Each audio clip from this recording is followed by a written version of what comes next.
হলো তোমার সাথে? কিরকম আছো সবাই? ঘুরবার আইছি, ঘুরবার আজকে দাও আমার পাহাড়, দাও পাহাড়, নদী নদী দেখছো জীবনে, দেখছো এগুলো হলো জিনিস, এগুলো হলো দেয়ার জিনিস, বুঝছস? তোরা জীবনে দেখ করবি না, তোরা হইয়া থাক। তোমার অনেক কইছিলাম আসার জন্য, আমগোর সাথে ঘুরার জন্য, আসবি তো না, উল্টা আরো মানে আমগোরও আসা বন্ধ করে দেখ। দেখ যেগুলো হলো জিনিস আমরা দেখলাম, দেখ আজকে ঘুরবার আইছি, তোর জীবনে আসা লাগবো না, বুঝছস? প্রশ্নের শ্বশুর বাড়ি, শ্বশুর বাড়ি, দাদুর দাদুর দাদুর দাদুর দাদুর বাবার বাড়ি। আচ্ছা যাই হোক, ভুটানের রাজা ছিলেন প্রশ্নের দাদুর দাদুর দাদুর দাদুর দাদুর বাপে নগেন।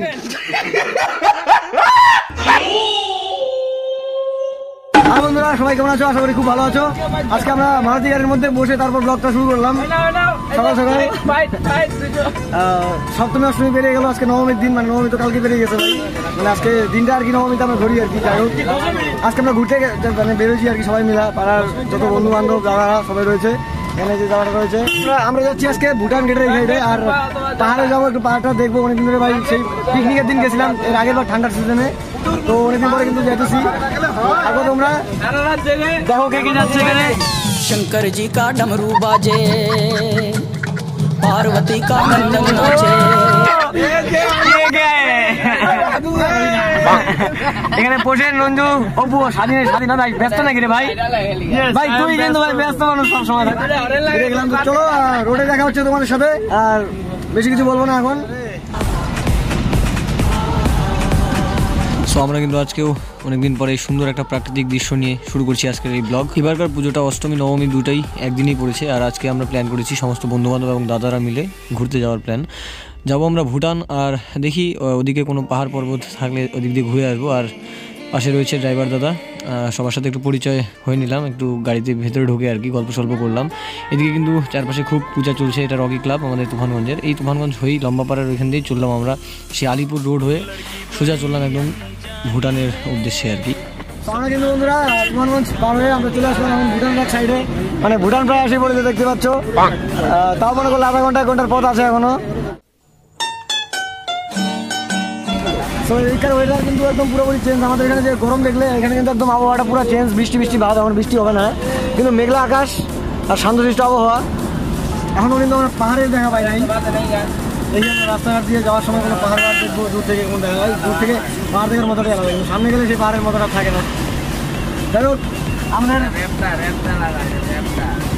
বন্ধু বান্ধবরা কিন্তু গান বাজাতে ব্যস্ত আছে, আর গান কিন্তু বাজে না, গাড়ি একটু সমস্যা আছে এই জিনিসটার, মানে যেটাতে গানটা বাজে আর কি, মেশিনের একটু প্রবলেম আছে।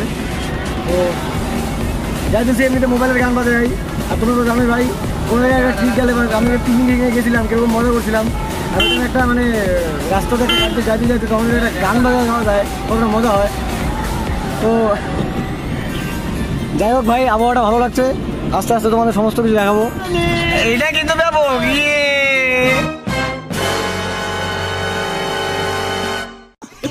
मजा आया और मैं ये जो मजा है हिंदुस्तान के हर व्यक्ति को देना चाहता हूँ। না এটা ঠিক আছে।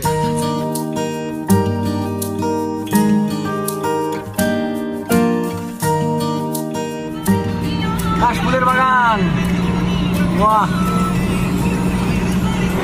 চা বাগান।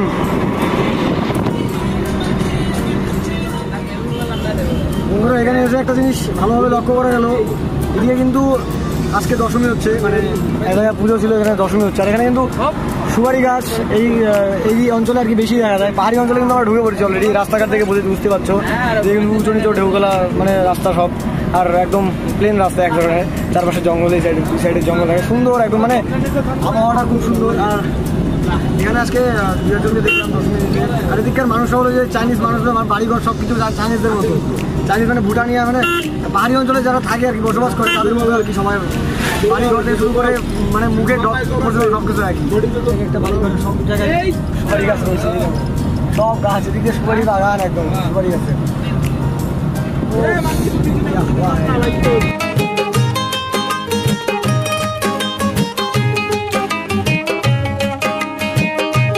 এখনো কিন্তু পাহাড়ে ঠার কিছু আসলো না, আমার কিন্তু খুবই দেখতে ইচ্ছে করছে, বারবার ভাব, কিন্তু পাহাড়ে তো জানা নাই। ও ভাই আমরা কিন্তু প্রায় দেখতে পাচ্ছ জঙ্গল, কিন্তু চারপাশে প্রচুর জঙ্গল আর পাহাড়ি এলাকা কিন্তু এগুলাই। আর জানি না কখন একটা বাঘ ধর দিবে না কখন একটা হাড়ি ধর দিবে, আমি কিন্তু কিছু বলতে পারবো না। কারণ ভাই এখানে অ্যালার্ট দেওয়া হয়েছিল, আমরা যখন প্রথমে ঢুকলাম রাস্তার সামনে একটা পোস্টারে অ্যালার্ট দেওয়া ছিল যে হাতি একটা সম্ভাবনা আছে, দূরে ছিল এটা অনেক দূরে। এগুলো জায়গা কিন্তু পুরো খতরা মনে হচ্ছে। দেখো এর মধ্যে একটা কোনো সমস্যা হয় তাহলে সমস্যা, আমাদের সমস্যা। তো ভগবান ভগবান করে আমরা চঞ্চনা চলে যাই, পাহাড় দেখবো ভাই। ও তাহলে গাছগুলো শুনতে ভাই, গাছ, পাহাড়ি এলাকার গাছ দেখলে ভাই মন শান্তি হয়ে যাবে, এলাকা দেখলে ভাই শান্তি। ওয়াও ভাই ওয়াও, বৃষ্টি বৃষ্টি ভাব, কিন্তু বৃষ্টি নেই ভাই। এরকম আবহাওয়া থাকলে ইয়া মজা পাওয়া যাবে। আর যদি ভাই এর মধ্যে একটু রোদ হইতো তাহলে মজা পাওয়া যেত না, সেরকম গরমের চোটে থাকতে পারতাম না। এখানে দেখার মতো একমাত্র দৃশ্য যদি থেকে থাকে কোনো কিছু গাছপালার, পাহাড় পর্বত, এই রাস্তাঘাট এগুলোই আছে। আর কিছু মানুষজন আছে যারা ভুটান বা এইসব আশেপাশে থাকে আর কি, তাদের মুখ টুক দেখে বুঝতে পারবো যে তারা একটু এইরকম বাসিন্দা, এই পাহাড়ি অঞ্চলের বাসিন্দা। ছোট নদী, একটা ছোট নদী চলে আগে বাকি, বাহ আমাদের ছোট নদী চলে আগে বাকি, বৈশাখ মাসের আর বুক জল থাকে ভাই। বাহ দেখতে দেখতে বৃষ্টি নেমে বললো, দেখো ভাই বৃষ্টি কিন্তু নামছে পুরা, আমাদের কিন্তু গাড়ি ভাই বললাম আমি এখানে কিন্তু বৃষ্টি চলছে, ওদিক সাইডে বৃষ্টি নাই। আবহাওয়াটা দেখে বোঝা যাইতেছিল যে বৃষ্টি নামবে নামবে ভাব, সামনে বৃষ্টি হইতেছে। ডগি, এই যে এরকম করে ডগি গুলো মরে, রাস্তাঘাটে দুইটা ডগি দেখলাম রে মরা, খারাপ লাগে ভাই। সবাই রাস্তাঘাট দেয়া কি আরে বৃষ্টি হইতেছে, দেখো ভাই আকাশ একদম সাদা পুরা। এই বৃষ্টিটা জানি না কতক্ষণ থাকবে, প্রায় 1-1.5 ঘন্টা যদি থাকে 5 মাস এখানে রে, 5 মাস হবে না, বন্ধ হয়েছে। এইভাবে ভেজা আবহাওয়ায় আমরা সবাই মিলে চললাম গাড়িতে করে বৃষ্টির মধ্যেই চা বাগান দেখতে দেখতে ভুটানের উদ্দেশ্যে।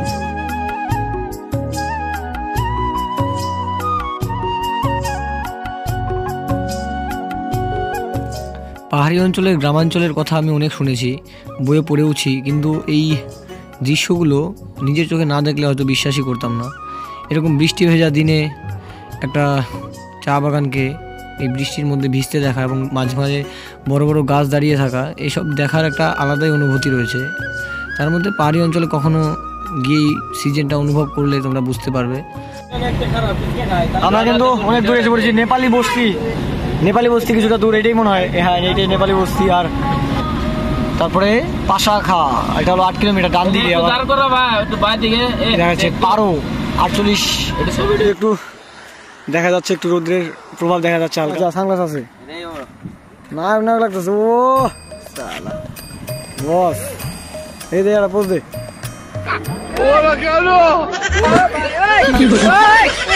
আমরা কিন্তু অনেকক্ষণ ঘোরাঘুরির পরে গাড়িতে আসলাম, এখন বর্তমানে পাহাড়ের উঁচুতে আছি, সামনেই পাহাড়, মানে আমি চোখ দিয়ে দেখতে পাচ্ছি পাহাড়টাকে, এখন ক্যামেরাতে আসছে না।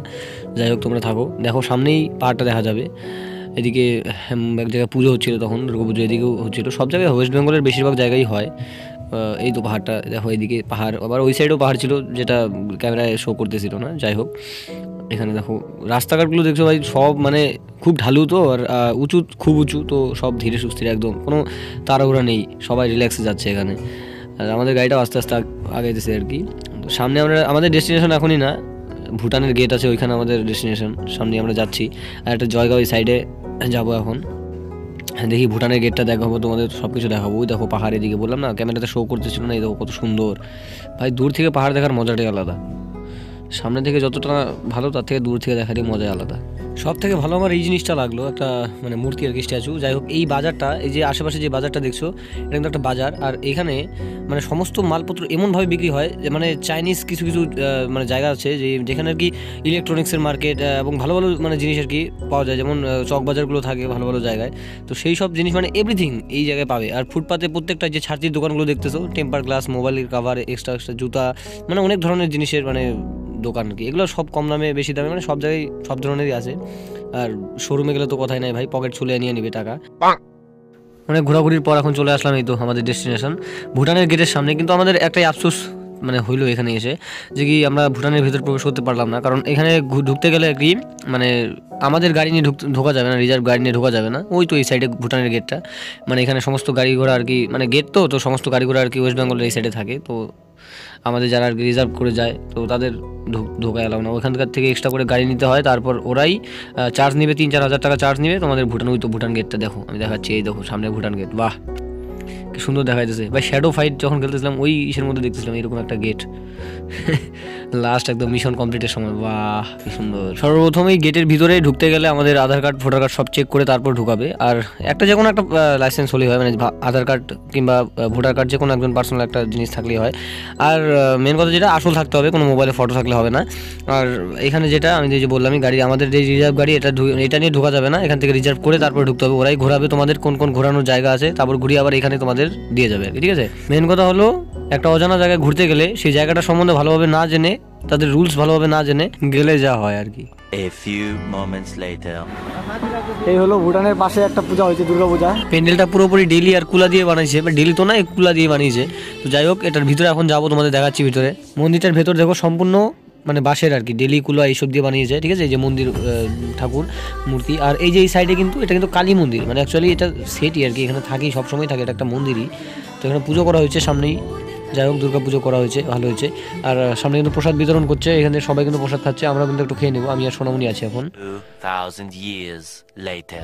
ও এটাও তো জল আছে তো এখানে, তোষা রিভার পয়েন্ট, এটাই তো। ও দেখ নদী কাশ ফুলে ভর্তি। এটা কি ভুটানে কাটাটার নাকি রে? ও এটা কি ভুটানে কাটাটার?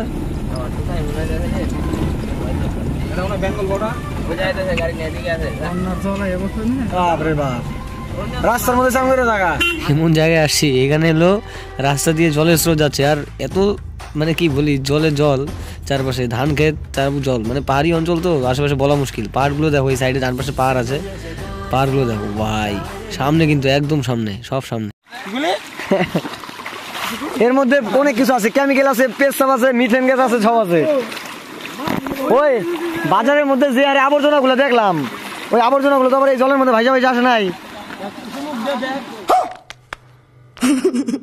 ঠান্ডা পুরা জল, কিন্তু পুরা ঠান্ডা, একেবারে পুরা ঠান্ডা। নদী কিন্তু ওই সাইড দিয়ে গেছে, কিন্তু নদীর জল কিন্তু এটা না, কারণ এই সাইড কিন্তু উঁচা, নদী হলো ওই সাইডে। ওই দেখো নদী দেখা যাচ্ছে না, হালকা হালকা দেখা যাচ্ছে ওই সাইডে নদী, ওই সাইডে পাহাড়, এই সাইডে পাহাড় আছে, পাহাড় কিন্তু চারপাশে পুরা পাহাড়। এই দেখো যাওয়ার কথা কই, আসলাম কই। যাই হোক খারাপ জায়গা না ভাই, দেখার মতো একটা জায়গা। দেখো ভাই কি সুন্দর, রাস্তা দিয়ে যাওয়ার জন্য রাস্তার উপর দিয়ে স্রোত যাইতেছে। ওই এটার মধ্যে একটা জাল পাতা, মাছ ধরা যাবো কিন্তু। নদীর জল তো না এটা, তাহলে নদীর জল গেটের জল মনে হচ্ছে না, বৃষ্টির জল এতটা পুরা বৃষ্টি বলো, কি আর বৃষ্টি হলো,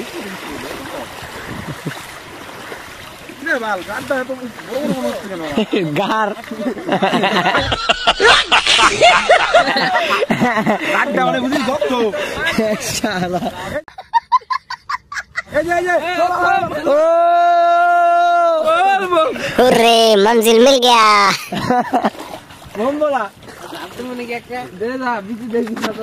কি করছে ধোপে যারে পিরিতে করো না। এখন চলে আসি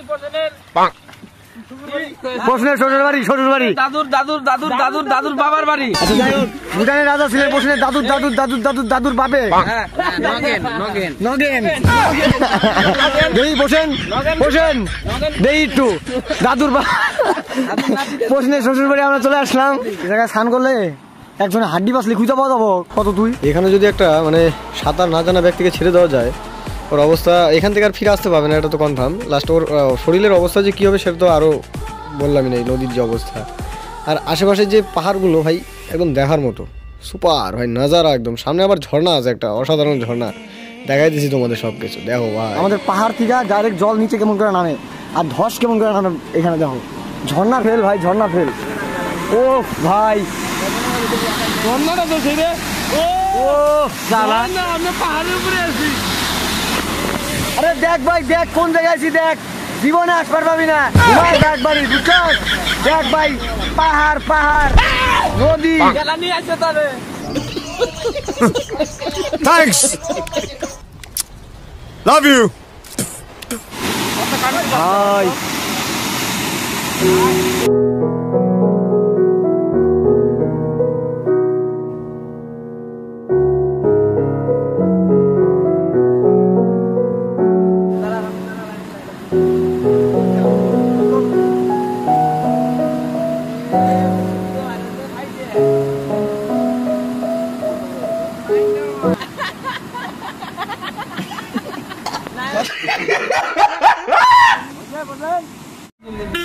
রাত্রি হয়ে গেছে বাড়ি যেতে যেতে ভাই।